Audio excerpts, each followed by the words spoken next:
మెదక్ పట్టణంలోని H కన్వెన్షన్లో Kamareddy declaration, రాజ్యాంగబద్ధంగా 42% రిజర్వేషన్ల సాధన కోసం ఉమ్మడి మెదక్ జిల్లా బీసీ రౌండ్ టేబుల్ సమావేశం నిర్వహించారు.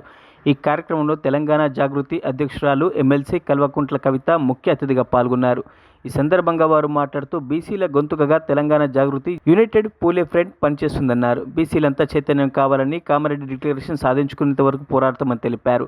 బీసీ మేధావులు, విద్యార్థులు, యువకులు, మహిళలు పోరాడాల్సిన అవసరం ఎంతైనా ఉందన్నారు.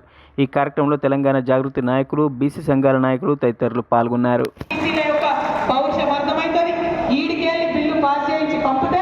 అక్కడ పెట్టుకోవద్దు, తొందరగా మళ్ళీ వెనక్కి పంపాలనే విషయం వారికి అర్థమవుతుంది.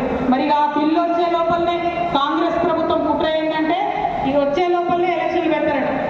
ఎంపీటీసీలు, జెడ్పీటీసీలు, సర్పంచులు ఈ బిల్లు వచ్చినా రాకుండా పెడతారట. మరి ఢిల్లీకి బిల్లు పంపినా మాకు సంబంధం లేదంటే మనం చూసుకుంటా ఊరుకుందామా? ఆనాడు తెలంగాణ ఉద్యమంలో కూడా ఢిల్లీకే ఉండాలి, మాకు సంబంధం లేదని ఇక్కడ నాయకులు అన్నారు. ఆనాడు చూసుకుంటా ఊరుకున్నామా? మనం ఊరూరా బయలుదేరి ఉద్యమం చేస్తే తెలంగాణ వచ్చింది. ఇవాళ గట్లనే ఊరూరా బీసీలు చైతన్యవంతమై ఉద్యమం చేస్తేనే ఖచ్చితంగా బీసీ బిల్లు వస్తుంది. ఇవాళ మెదక్ ఎంపీ ఉన్నాడు, ఇక్కడ బీజేపీ ఎంపీ ఉన్నాడు రఘునందన్ రావు. ఒక్కనాడన్నా మాట్లాడిండా బీసీ బిల్లు గురించి? ఒక్కటంటే ఒక్కనాడన్నా మాట్లాడిండా? మరి ఎందుకు మాట్లాడాడు? మీ ఓట్లు వేసారు కదా, మన బీసీలే పోయి వేసారు కదా. మన బీసీ ఓట్లు లేకుండా మెదక్ ఎంపీ ఇవాళ పార్లమెంట్లో ఉన్నాడా? ఈ విషయం దయచేసి అడగాలి. ఎక్కడికి వచ్చినా మన మీడియాలో ఉన్న బీసీ మిత్రులను కూడా నేను కోరుతున్నా, రఘునందన్ రావు గారు రేపు మెదక్ వచ్చి ప్రెస్ మీట్ పెడితే ఇట్లా జాగృతి వాళ్ళు అడిగిండ్రు, మరి బీసీ బిల్లు మీద మీ స్టాండ్ ఏంటిది?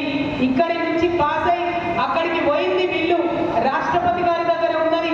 ఎందుకోసం బీజేపీ ప్రభుత్వం బీసీ బిల్లుకు మద్దతు ఇస్తలేదని చెప్పి దయచేసి ఎంపీ గారిని ప్రశ్నించవలసిందిగా నేను మీడియా మిత్రులు కోరుతున్నా.